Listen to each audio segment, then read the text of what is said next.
Good morning मेरी प्यारी सभी यूट्यूब फैमिली। बिना कुकिंग ब्लॉग्स में आप सभी लोगों का बहुत बहुत स्वागत है। और आज हम लोग बनाएंगे बहुत ही सिंपल आसान तरीके से अपने घर के मसालों से एकदम परफेक्ट तरीके से टेस्टी टेस्टी हमारी मटर पनीर की रेसिपी बनकर तैयार होगी।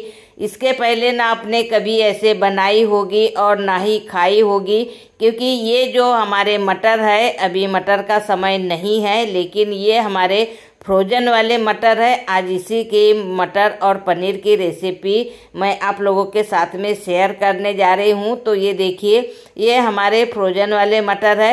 वैसे अक्सर करके मैं फ्रीजर में अपने फ्रोजन मटर स्टोर करके रखती थी, लेकिन इस साल मैंने नहीं रखे हैं, इसलिए मैं मार्केट से लेकर आई हूँ फ्रोजन वाले मटर।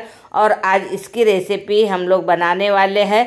बहुत ही सिंपल तरीके से मैं आप लोगों के साथ में शेयर करने वाली हूँ, जिससे कि आप अगर पहली बार भी बना रहे हैं तो एकदम परफेक्ट बनकर तैयार होगी।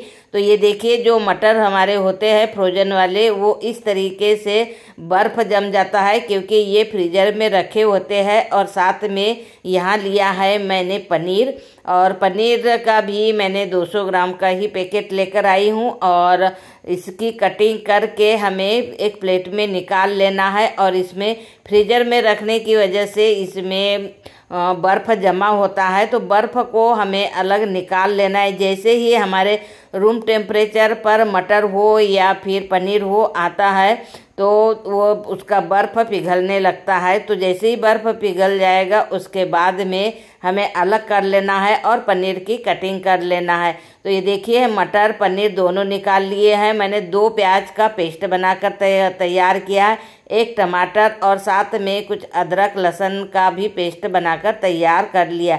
सारे मसाले हमारे यहाँ पर तैयार हो चुके हैं। अब चलते हैं हम लोग सीधे गैस के पास में, क्योंकि बहुत ही सिंपल तरीके से आज मैं शेयर करने जा रही हूँ। तो यहाँ सबसे पहले हमें कढ़ाई में डाल देना है तेल गरम करने के लिए। तेल गरम हो रहा है, तब तक हमें दूसरे चूल्हे पे रखना है लगभग 2 गिलास पानी गरम करने के लिए। गुनगुना पानी चाहिए हमें इसके लिए। तेल हमारा जैसे ही गर्म हो जाता है, उसके बाद में हमें डालना है पनीर को। पनीर के सारे पीसेस जो हमने काट कर तैयार किए हैं, एक साथ में ही डाल लेना है। अगर ज़्यादा है तो आप 2 भागों में बांट सकते हैं, लेकिन पनीर मेरा 200 ग्राम था, इसलिए एक साथ में ही मैंने डाल दिया है। और इसे 2 से 3 मिनट तक हमें बिल्कुल भी हिलाना नहीं है।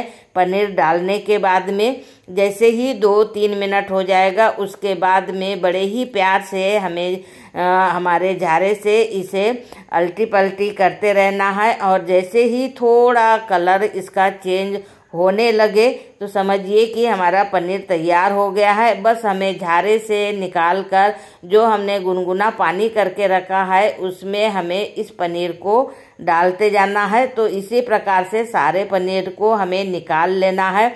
निकालने के बाद में ये देखिए, हमारा पनीर एकदम ठंडा हो चुका है। मतलब इस तरीके से अगर हम लोग पनीर डालते हैं पानी में, तो पनीर हमारा सॉफ्ट रहता है, क्योंकि तलने के बाद में बहुत सारी चीज़ें हार्ड हो जाती है।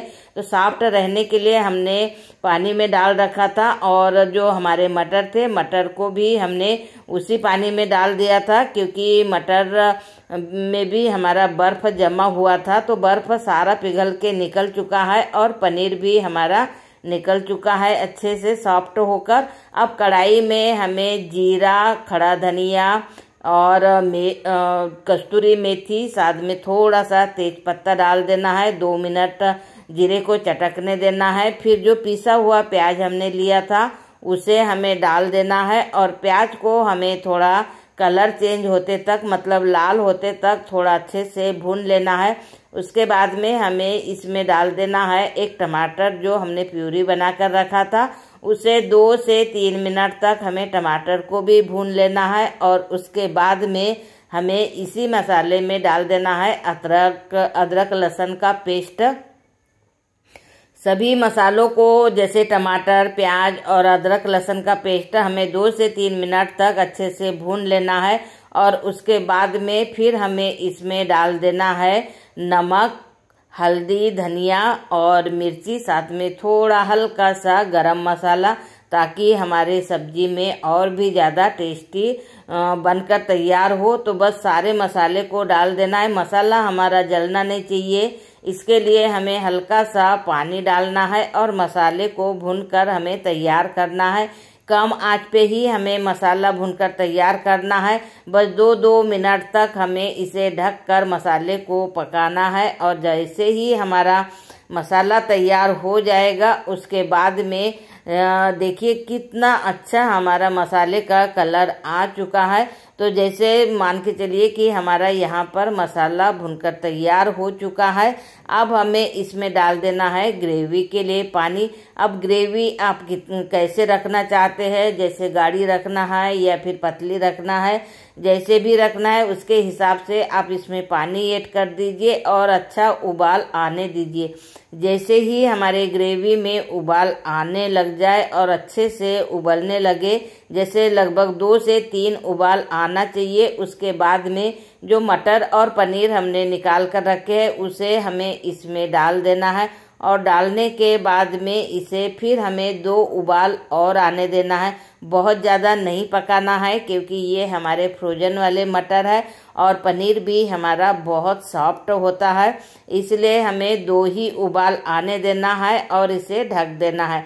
ढकने के बाद में 2 से 3 मिनट बाद में देखेंगे कि बहुत ही अच्छा कलर हमारा मटर पनीर की सब्जी में आ चुका है। और ये देखिए, ना ये ग्रेवी ज़्यादा पतली है और ना ही ज़्यादा गाढ़ी है, मतलब मुझे इसी तरीके की ग्रेवी चाहिए था, इसीलिए मैंने थोड़ा पतला ही ग्रेवी किया है, क्योंकि इस सब्जी को हमें चावल के साथ में भी खाना होता है।